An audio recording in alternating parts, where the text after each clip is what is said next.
Find other great podcasts like this one at podmoth.network.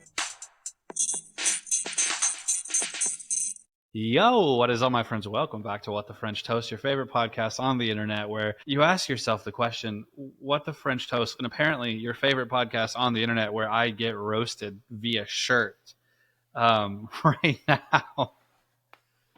I don't know if you can see, but the haunting at Arrow's End. It was all a roast for me. That I'm a whole Chiefs mess- fan. You messed up the whole intro just because you were offended by the t-shirt.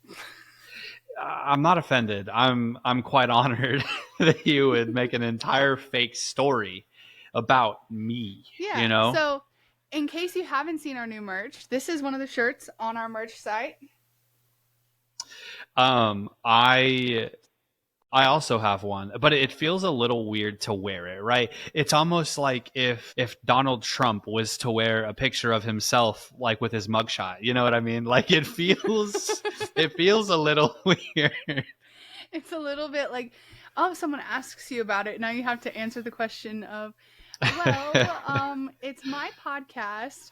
And this specific t-shirt is from the specific episode in which my co-host absolutely obliterated me in a prank for like 30 minutes.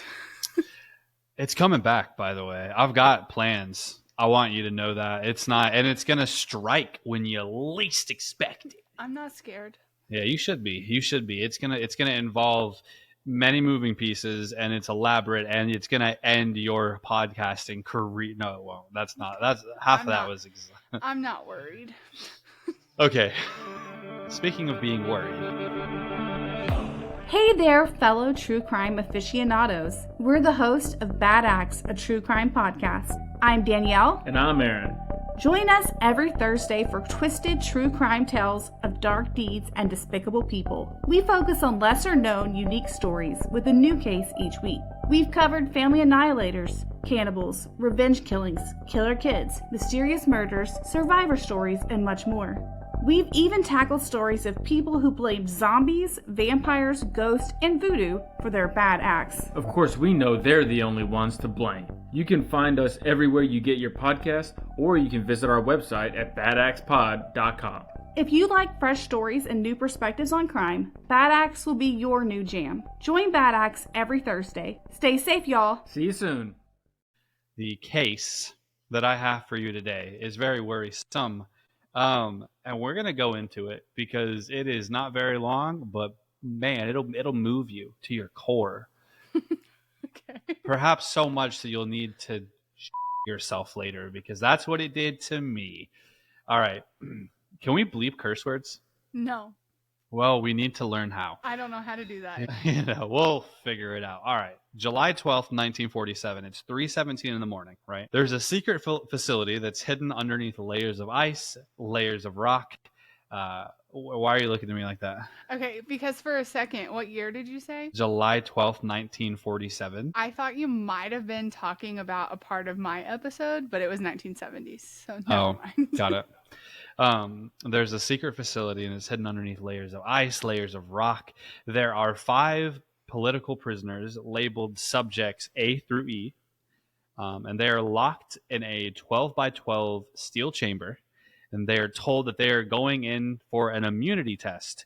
That is not the real goal. The real goal, they're being lied to. The real goal is to keep them awake for 30 straight days, using these weird gases that have been pumped through these hidden vents. What, they're just like pumping caffeine into these vents? It's not caffeine. It's much worse than that. And this is something that this is very inhumane. What they're doing to these guys. Very, very bad experiment gone wrong, really. Is this MK Ultra? No. Okay. No, I this think makes that's going to be a lot longer of an episode. This makes MK Ultra look like a kind gesture. Oh. So these guys, they were promised freedom if they made it through this immunity testing, so to speak. But they obviously didn't know that the immunity testing was a 30-day thing. Well, and spoiler alert, they wouldn't make it through this testing. Okay. So days 1 through 3 are fine. For the first 3 days, everything's normal. These prisoners, they kind of swap stories about their nights, their cold Siberian nights, so to speak. One guy, subject A, he starts humming an old folk song, kind of haunting. Some other people would say that it was kind of haunting, kind of, they caught this audio recording. Everything's being listened to by these researchers, these scientists, so to speak. They're watching these guys on these weird hidden microphones, hidden cameras and things. So yeah, technicians, there's in a room close by. They're in a control room where they log vitals, heart rates, breathing, brain waves, all steady while they're continuously pumping gas into this room. Gas is doing its job. It's keeping them awake. No one's worried yet. 3 days go by. They haven't slept once. Everything's going well. All the vitals are steady. And then starts day 4. Days 4 through 7, things start to get a little weird. Subject C, he's glued to the observation window. He's staring them in the eyes in the observation window, saying that he swears that he hears whispers in the walls. His eyes are bloodshot red. His fingers are raw from scratching himself so much. And then subject D is over here clawing his arms, saying that his skin itches inside. He's not doing well. There's grainy surveillance footage that shows subject E tearing up paper cranes that he was somehow, for some reason, he got bored one day, so he started folding paper cranes. You know what this sounds like? This sounds like a Mr. Beast video gone wrong. That's what this sounds like. Some guy gets bored, so he starts making paper cranes. Yeah. There's one guy standing for 30 days. There's one guy standing at the observation window, but it's like, I'm not outside the circle. I haven't touched the red line. I can make it 30 days. Don't worry, bro. I got it. $600,000. I'll do it. You bet I won't sleep for 30 days. You got it. Say less. I'm immune to everything. Yeah, so subject E, subject C, subject D, they're struggling. The control room, they start logging. This is not funny. I'm sorry. The control room starts logging notes saying increased anxiety, hallucinations. They're saying obviously like something's off, but they keep flowing the gas. They don't stop the experiment, even though things are taking a weird turn. Things aren't going well. They keep going on the experiment. I have a question. Yeah, of course. This is a government experiment? Yeah, right? allegedly. Okay. Allegedly. Okay. I was going to say, because like there's no ethics involved in this at all. But Zero. But I'm guessing back, especially in those days, government experiments and government projects didn't really have ethics. So. That's true. Yeah. Not back in 1947. No. I mean... Well, Operation Northwoods. Excuse me. Sorry. That was like, I think that was in the 50s or something. I don't even remember. That was a while ago. That was when Kennedy was president, so, right? Yeah. So, yeah, right around. Yeah. 50s, 60s? 50s. Yeah. All right, here we go. Know. So that was day. So what I just read, that was day 7. Those days 4 through 7. Here we are. We're on days 8 through 14. And this is where it starts to get bad. Day 8, it's complete chaos, right? Subject B just lets out a scream. The researchers documented the scream was almost exactly 32 seconds long. That's and it was crazy. Yeah, that's a lot. The dude had lungs, brother, could outswim Michael Phelps. Yeah. Like, it was ridiculous. They said the scream was so shrill that it started rattling the speakers. The other prisoners started chanting the word, like weird words, but they're all like jumbled up. But the researchers were saying that it sounded like some creepy ritual was happening. They're speaking in tongues. They're speaking in tongues, man.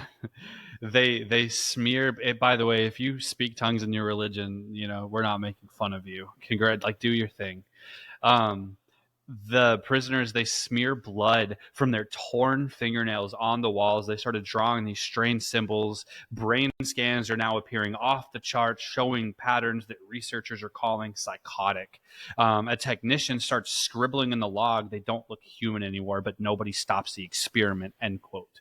So their bodies now, with 8 days of no sleep, their bodies are contorting. They don't even look human anymore, according to this researcher. But it would later be found out that the gas that they were pumping in the chamber altered the physical composition of these humans. It was the gas that was messing up their body. It was the gas combined with the lack of sleep that was making these people, quote, psychotic, as the technicians would say. But still, nobody stops the experiment. Now we're on day 15.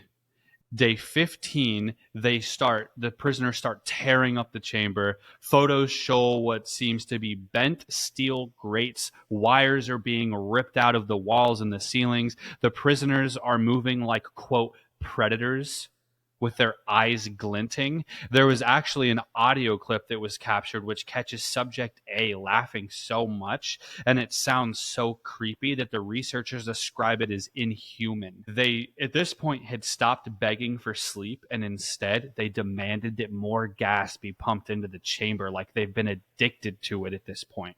Like they know that the gas is what's keeping them awake. Mind you, they weren't supposed to know that gas was being pumped into the room. This is not something they were ever told.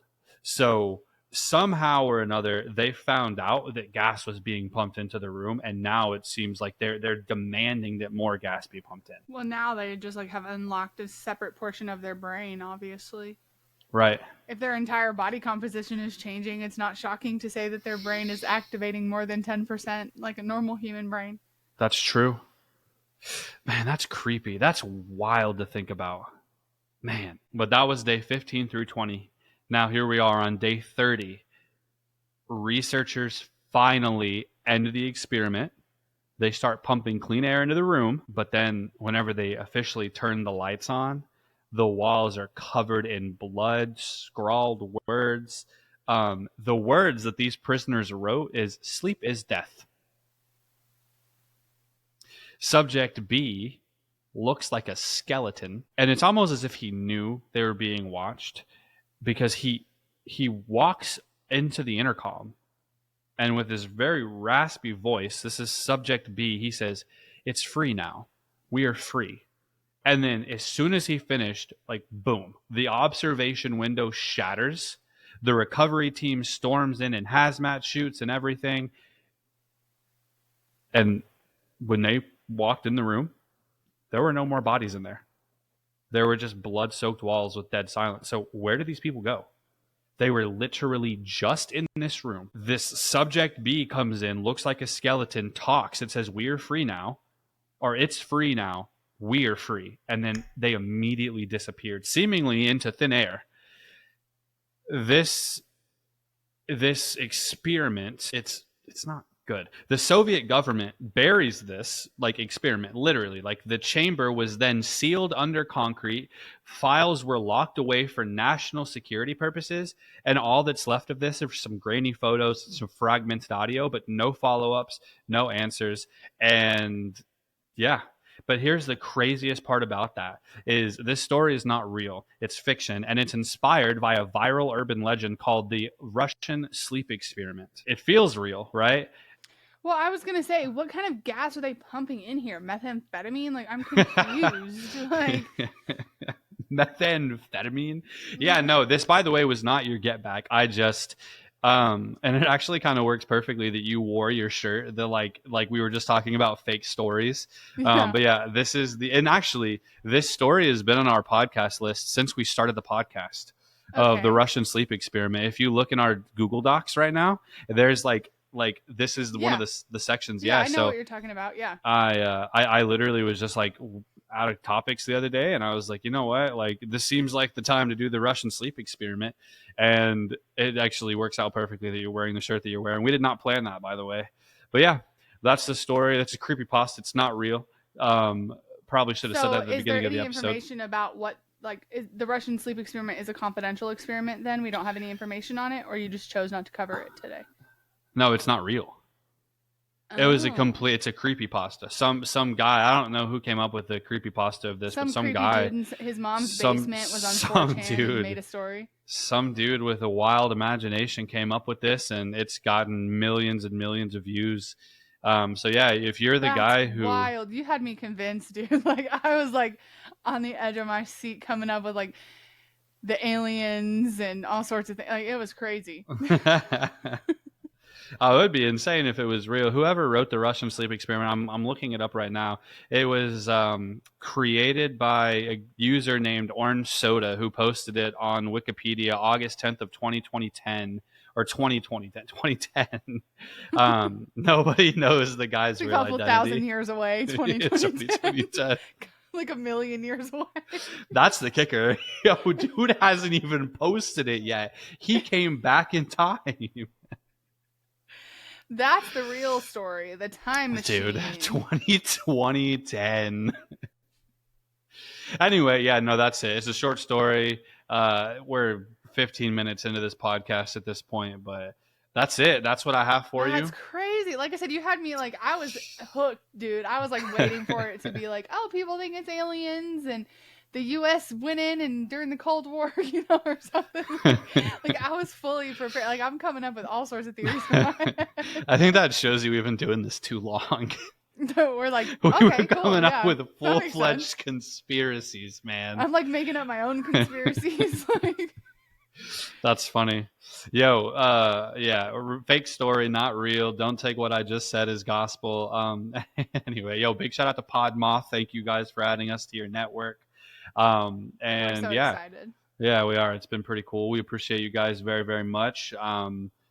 Yeah, Megan, anything to add?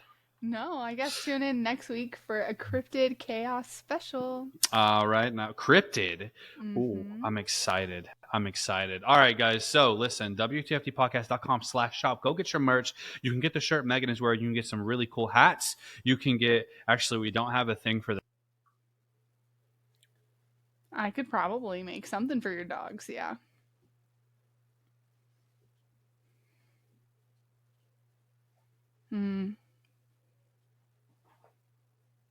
Something. We can figure it out.